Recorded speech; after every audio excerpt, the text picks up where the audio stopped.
Welcome to Bharat today. నా పేరు మునీంద్ర. రెండుసార్లు ఎమ్మెల్యేగా గెలిచి దశాబ్ద కాలంగా కావలి నియోజకవర్గ ప్రజలకు సేవలు అందిస్తూ మూడోసారి పోటీకి సిద్ధమవుతున్నటువంటి కావలి ఎమ్మెల్యే రామరెడ్డి ప్రతాప్ కుమార్ రెడ్డితో ఈరోజు ప్రత్యేకింటారు. ఎమ్మెల్యే గారు నమస్కారం అండి. మీరు రెండుసార్లు ఎమ్మెల్యేగా గెలుపొందారు. దశాబ్ద కాలంగా కావలి పట్టణ ప్రజలతో అనేక సంబంధాలు కలిగి ఉన్నారు. ఇక్కడ అనేక అభివృద్ధి కార్యక్రమాలు చేశారు.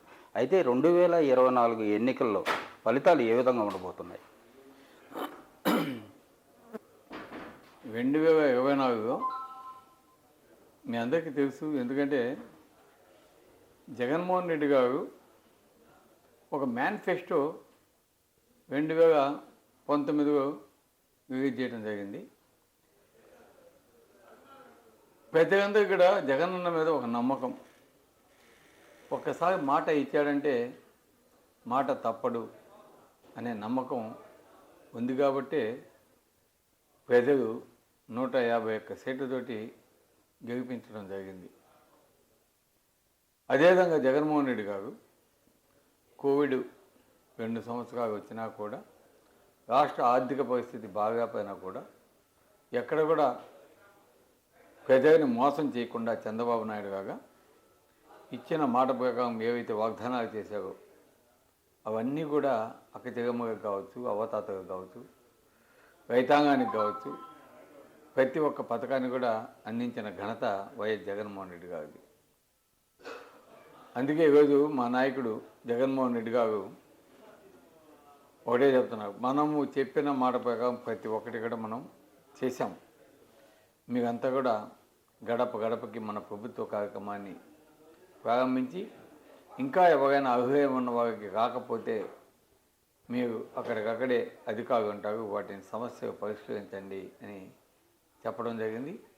అంతేకాకుండా ఏదైనా ఒక పథకం ఇచ్చేటప్పుడు మా నాయకుడు ఒకటే చెప్పాడు మా అందరికీ కూడా, మీరు పార్టీకి చూడబాకండి, పేదవాడిని మాత్రమే చూడండి, అర్హులైన ప్రతి ఒక్క పేదవానికి అందించేదానికి కృషి చేయండి అని ఒక మంచి సూక్తిగా మాకు చెప్పడం, మా నాయకులు కావచ్చు, మేము కావచ్చు, అదే మా వాలంటీర్ సచివాలయ సిబ్బంది, గృహసారు అందరూ కూడా ఆ నియమాన్ని పాటిస్తూ ప్రతి ఒక్క పేదవానికి ఈరోజు ఇంటింటికి గడప గడపకి మేము పోతూ ఉంటే ప్రతి ఒక్క ఇంట్లో కూడా దాదాపు 98% పైచకు ఈ పథకాలు అందించడం వల్ల ప్రతి ఒక్కరు కూడా ఎంతో సంతోషంగా మమ్మల్ని ఆహ్వానించి హారతి ఇచ్చి మళ్ళా జగనన్నే ఈ రాష్ట్రానికి ముఖ్యమంత్రి కావాలని చెప్పడం నిజంగా చాలా సంతోషం కూడా మీ అందరికీ తెలియజేస్తా ఉన్నాం. సాధారణంగా 2 సార్లు ఎమ్మెల్యేగా గెలుపొందినటువంటి ఏ వ్యక్తి మీదైనా కూడా కావలి ప్రజల్లో కానీ, అదేవిధంగా కొంత పట్టణాల్లో కానీ మాకు అది చేయలేదని ఇది చేయలేదని ఒక అసంతృప్తి ఉంటుంది. కానీ అవన్నింటిని కూడా ఏ విధంగా అధిగమించి మళ్ళీ మీరు మూడోసారి ప్రజలకు వెళ్తున్నారు? ఒకటి, ఎమ్మెల్యేగా మనం మన కాన్స్టిట్యున్సీలో ఈరోజు 2 సార్లు నన్ను గెలిపించారు.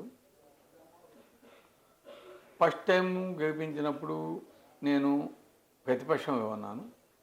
ఆనాడు నా సైడ్ నుంచి ఏం చేసేదానికి ఏం లేదు, ఎందుకంటే అంతా ప్రతిపక్షంగా ఉన్నాం కాబట్టి ప్రజల తరపున పోరాడుతూ ఉన్నాం.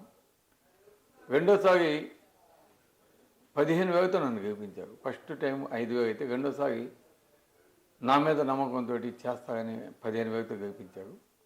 అందుకే నేను ఎక్కడ కూడా కావలి నియోజకవర్గ అభివృద్ధి ధ్యేయంగా నేను పనిచేశాను.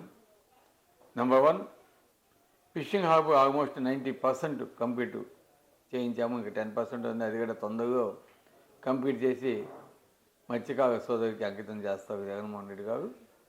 అదేవిధంగా రామాయపట్నం పోర్టు సాధన కోసం ఆనాడు రాజమోహన్ రెడ్డి గారు మేము అంతా కూడా పాదయాత్ర చేశాం.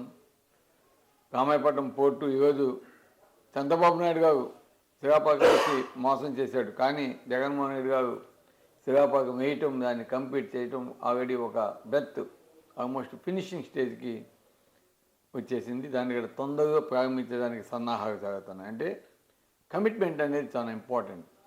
ఆ కమిట్మెంట్ ఈరోజు జగన్మోహన్ రెడ్డి గారు చేసి చూపించారు. అదేవిధంగా ఒక రామాయపట్నం పోర్టు లాంటిది వస్తే కావలి నియోజకవర్గంలో మాకు ప్రభుత్వానికి సంబంధించి, అదేవిధంగా ప్రైవేట్కి సంబంధించి కొన్ని భూములు ఉన్నాయి, 7,000 ఎకరాలు. అక్కడక్కడ ఇండస్ట్రీస్ కావాలని చెప్పినమాట దాన్ని కూడా కన్సిడర్ చేసి ఇప్పుడు ఇండస్ట్రీస్ వచ్చేదానికి సన్నద్ధమవుతా ఉన్నాయి.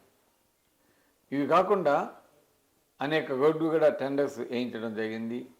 ముఖ్యంగా తుమ్మపేంట రోడ్డు టెండర్ నేనే సీఎం గారితో మాట్లాడి ఈ విధంగా ఇబ్బందిగా ఉంది, దాన్ని వేయాలని చెప్తే ఆ రోడ్డు, అదేవిధంగా కౌగమ్మ బ్రిడ్జి కూడా మరి పాత కాంట్రాక్టు చేయకపోతే దాన్ని క్యాన్సిల్ చేయించి మరి కొత్త టెండర్ వేయించి ఆ బ్రిడ్జి, అదేవిధంగా కావలి నుంచి దొత్తూరుకి రోడ్డు హైవే నేషనల్ హైవే, అదేవిధంగా కావలి పట్టణంలో దాదాపు 55 కోట్లతోటి రోడ్డు వైడనింగ్, డ్రైన్స్, ఫుట్పాత్స్, అదేవిధంగా సంగం బ్యారేజ్ కూడా బైపాస్ కెనాలు, అదేవిధంగా మన కావలి చెరువు బ్యాలెన్సింగ్ రిజర్వాయరు, అదేవిధంగా డిఎం ఛానల్, డిఆర్ ఛానల్, అవి దగదెత్తి బోగోకు సంబంధించి ఇవన్నీ కూడా పనులు జరుగుతూ ఉన్నాయి.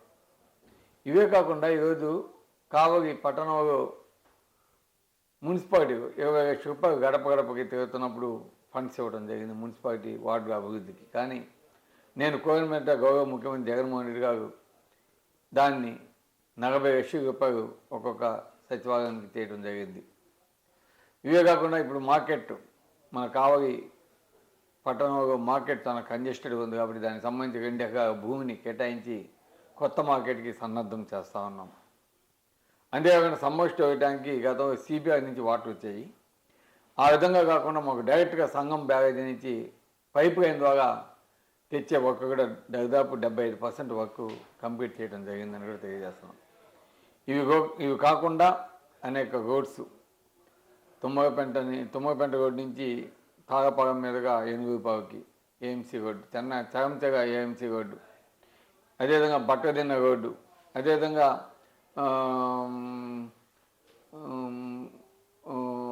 మన బోగోలు మండలంలో అనేక రోడ్డు, దగదత్తి మెయిన్ రోడ్డు, అదేవిధంగా కోవూరు నియోజకవర్గం నుంచి ఇసుకపల్లిపాలెంకి రోడ్డు, ఇవన్నీ కూడా వర్క్స్ స్టార్ట్ అయ్యాయి.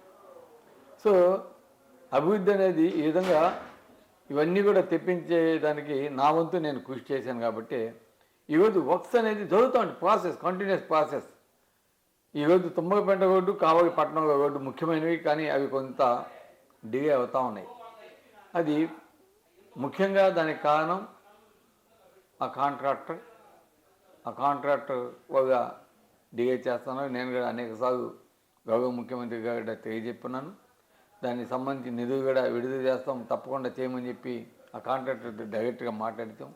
వీలైనంత తొందరగా అవి కూడా కంప్లీట్ చేసేదానికి కాంట్రాక్టర్ ప్రయత్నిస్తున్నారని కూడా తెలియదు. ఇవన్నీ కూడా మనం చేయడమే కాకుండా దాదాపు ఒక పెన్షన్ ఒకటి ఎత్తుకుంటే కావలి నియోజకవర్గంలో దాదాపు 300 కోట్ల రూపాయలు ఈ గడిచిన 5 ఏళ్ళలో జగన్మోహన్ రెడ్డి గారు ఇచ్చారంటే మొత్తం నియోజకవర్గం మీద సంక్షేమ కార్యక్రమాలు ఏది ఎత్తుకున్నా కూడా దాదాపు 2500 కోట్ల రూపాయలు ఈరోజు సంక్షేమ కార్యక్రమాలకి జగన్మోహన్ రెడ్డి గారు ఖర్చు చేయడం, పేదరికాన్ని తగ్గించేదానికి చేసిన ప్రయత్నంలో దాదాపు కావలి నియోజకవర్గంలో కూడా ఉన్న పేదరికంలో 50% ఈరోజు ఎంతో సంతోషంగా ఈరోజు పేదరికం నుంచి బయటపడ్డారని కూడా తెలియజేస్తాను. కావలి నియోజకవర్గంలో అభివృద్ధి పనులు మీరు చెప్తున్న విధానం చూస్తుంటే చేంతాడంత పొడవు అభివృద్ధి పనులు ఉన్నాయి. అయితే ఒకటి, రాష్ట్రంలో వైసీపీ ప్రభుత్వం పైన వ్యతిరేకత పెరుగుతుంది, తెలుగుదేశం పార్టీ పైన సానుభూతి కూడా పెరుగుతుందని చెప్పి ఒక ప్రచారం జరుగుతుంది. దానిపైన మీరు ఏమంటారు? పచ్చ మీడియా ఉన్నంతకాలం తెలుగుదేశం ప్రభుత్వం, తెలుగుదేశం నాయకులు కావచ్చు, అదేవిధంగా దాన్ని తోక పార్టీ ఒక భ్రమగా ఉంటారు. ఎందుకంటే ప్రత్యక్షంగా జనాలు పోయేది వైఎస్ఆర్సీపీ నాయకులు, మేము పోతున్నాం, మా కార్యకర్తలు పోతున్నారు, మా వాలంటీర్స్ పోతున్నారు, మేము ప్రత్యక్షంగా చూస్తున్నాం. అదేవిధంగా జగన్మోహన్ రెడ్డి గారు ఎప్పటికప్పుడు మానిటరింగ్ చేస్తూ ఉన్నారు. కాబట్టి పచ్చకామడికి పచ్చగా ఎట్ట కళ్ళు కనిపిస్తాయో అదేవిధంగా తెలుగుదేశం ఒక భ్రమలో ఉంది. ఈరోజు వైఎస్ఆర్సీపీ వైనాట్ 175 అని మా ముఖ్యమంత్రి జగన్మోహన్ రెడ్డి గారు చెప్పున్నారు. 100% వీఆర్ గోయింగ్ టు విన్ 175, తప్పకుండా విన్ అవ్వబోతాను.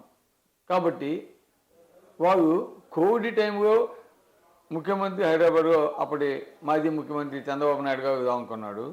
లోకేష్ అసలు బయటికి రాలేదు, బాలకృష్ణ బయటకు రాలేదు, పవన్ కళ్యాణ్ బయటకు రాలేదు. ఒక తోకపాటి ఇంకేమైనా ఉంటే అవి కూడా బయట కాదు. కానీ ఆడ పనిచేసింది పేదకి ప్రాణాలను సైతం లెక్క చేయకుండా పనిచేసింది మా నాయకులు, మా కార్యకర్తలు, మా సచివాలయ సిబ్బంది, మా వాలంటీర్స్ ఇదంతా కూడా జగన్మోహన్ రెడ్డి గారి ఆధ్వర్యంలో పనిచేయబట్టే ఈరోజు దేశంలో #1 వ్యవస్థ వాలంటీర్ వ్యవస్థ అని పేరు తెచ్చుకున్నాం. ఆయన చేసిన సేవ అటువంటి. అందుకే కోవిడ్ని ఆంధ్రప్రదేశ్లో కట్టడి చేయగలిగాం. కాబట్టి ఇవన్నీ కూడా మాకు తప్పకుండా ప్రెస్ అవుతాయి. ఏదో దాముకొని ఎలక్షన్స్ వస్తున్నాయంటే 3 నెలల ముందు బయటకు వచ్చేవాడిని ప్రజలు నమ్మే పరిస్థితి పోయింది. ఈరోజు అనేక హామీలు ఇచ్చి ప్రజలను చేసిన మోసం చేసిన వ్యక్తికి మళ్ళీ ఏ విధంగా ప్రజల నుంచి మద్దతు వస్తుందని కూడా నేను అడుగుతున్నాను. ఒకటే చెప్తున్నాను, ఈరోజు పవన్ కళ్యాణ్ చూస్తే మనం చంద్రబాబు నాయుడు గారికి పగకి మోద్దాం, మనం అందరం కూడా ఆయన ముఖ్యమంత్రి చేసుకుందామని చెప్తున్నాడు. అందుకని పవన్ కళ్యాణ్ నేను నమ్మే పరిస్థితి లేదు. తెలంగాణలో పవన్ కళ్యాణ్ పరిస్థితి ప్రత్యక్షంగా ప్రతి ఒక్కరు కూడా చూశారు. ఒక కాన్స్టిట్యున్సీలో ఒక ఎమ్మెల్యే క్యాండిడేట్ పోటీ చేస్తే ఒక వార్డుకి వచ్చిన అభ్యర్థికి వార్డు కౌన్సిలర్కి వచ్చే అన్ని ఓట్లు కూడా రాలేదంటే ఇంకా పవన్ కళ్యాణ్ పరిస్థితి ఒకసారి అర్థం చేసుకోవాలి. అదే చంద్రబాబు నాయుడు చూస్తే నేను ముఖ్యమంత్రి కావాలనుకుంటే ఒకటే పోటీ చేయాలి, 175 సీట్స్ పోటీ చేయాలి. కానీ అతనికి ఎందుకంటే నమ్మకం లేదు, ప్రజలు నన్ను ఓడిస్తారు, నేను దొంగని, నేను అబద్ధాలు చెప్పాను కాబట్టి నన్ను నమ్మరు, కాబట్టి నేను ఒక్కనే పోటీ చేస్తే ఓడిపోతాను, డిపాజిట్లు కూడా రావు. కాబట్టి పవన్ కళ్యాణ్ లేదా ఇంకెవరో బీజేపీయో ఇంకేదైనా పార్టీయో ఏ ఒకటి ఆయన ఎప్పుడు ఒంటరిగా పోయిన పరిస్థితి లేదు, మీ అందరికీ తెలిసింది. కాబట్టి వాళ్ళందరినీ కలుపుకొని ఈరోజు పోటీ చేస్తానని ఆయన చెప్తా ఉన్నాడు. ఈరోజు జగన్మోహన్ రెడ్డి గారు ఒకటే చెప్తున్నారు, ఏ పవన్ కళ్యాణ్ సపోర్టు ఇంకేదైనా పార్టీ సపోర్టు జగన్మోహన్ రెడ్డి గారు అడగటంగా నాకు సపోర్టు నా ప్రజలు. ఎందుకంటే నేను ఇచ్చిన పథకాల వల్ల ప్రతి కుటుంబం లబ్ధి పొందిందంటే మీ బిడ్డగా నన్ను ఆశీర్వదించండి అని జగన్మోహన్ రెడ్డి గారు అడుగుతున్నారు. కాబట్టి ఈ ఎఫెక్ట్ ప్రజలంతా కూడా ఆలోచిస్తారు.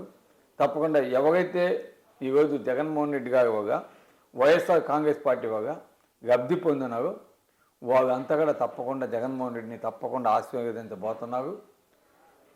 మంచి మెజార్టీతోటి ప్రతి ఒక్క సీటు గెలవబోతున్నాం. 175కి 175 తప్పకుండా గెలుస్తాం.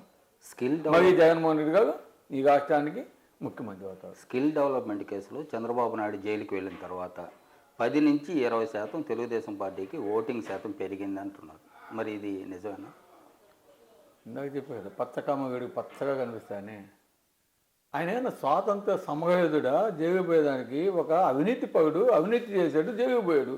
ఆయన దేశం కోసం ప్రాణాయాన్ని ఇచ్చి జైలుకు పోతే ఆ మహానుభావుడు దేశం కోసం దొంగను పట్టుకొని జైలు వేస్తే దొంగని ఇంకా జైలు కాకుండా ఏం చేయాలి ఆయన్ని? అదే సింపతి ఏడుంది? సింపతి అనేది ఓన్లీ కల్పన, మీడియా కల్పన, పచ్చ మీడియా కల్పన. కాబట్టి చంద్రబాబు నాయుడికి సింపతి కాదు, ఆయన పెద్ద క్రిమినల్. కాబట్టి దీన్ని అందరూ కూడా ప్రజలంతా గమనించారు. కాబట్టి ఎవరు కూడా ఏదో నుంచి బయటకు వచ్చి చంద్రబాబు నాయుడు గారిని అరెస్ట్ చేశారు, అయ్యో పాపం మేము ఇంకెట్టా బతికేది, మీ రాష్ట్రం ఏమైపోద్దని ఎవడు ఆడ బాధపడినాడు వేడు.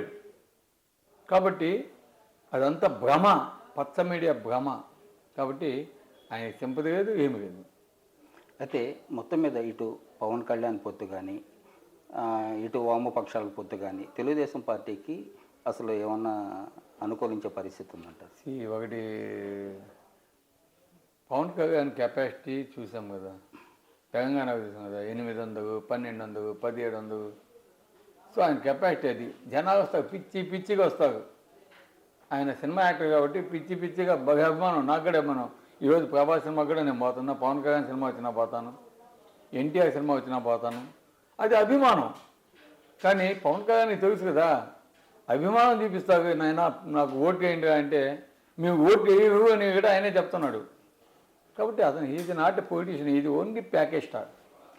రామాయపట్నం పోర్ట్, అదేవిధంగా ఫిషింగ్ హార్బర్ వంటి అభివృద్ధి పనులతో కావలి నియోజకవర్గాన్ని అన్ని విధాల అభివృద్ధి చేయడంతో పాటు రాష్ట్రంలో పేదరికాన్ని నిర్మూలించే విధంగా వైఎస్ జగన్మోహన్ రెడ్డి పరిపాలన 2024 ఎన్నికల్లో వైఎస్ జగన్మోహన్ రెడ్డిని తిరిగి ముఖ్యమంత్రి చేసే అవకాశాలు ఉన్నాయని చెప్పి కావలి ఎమ్మెల్యే రామిరెడ్డి ప్రతాప్ కుమార్ రెడ్డి చెబుతున్నారు.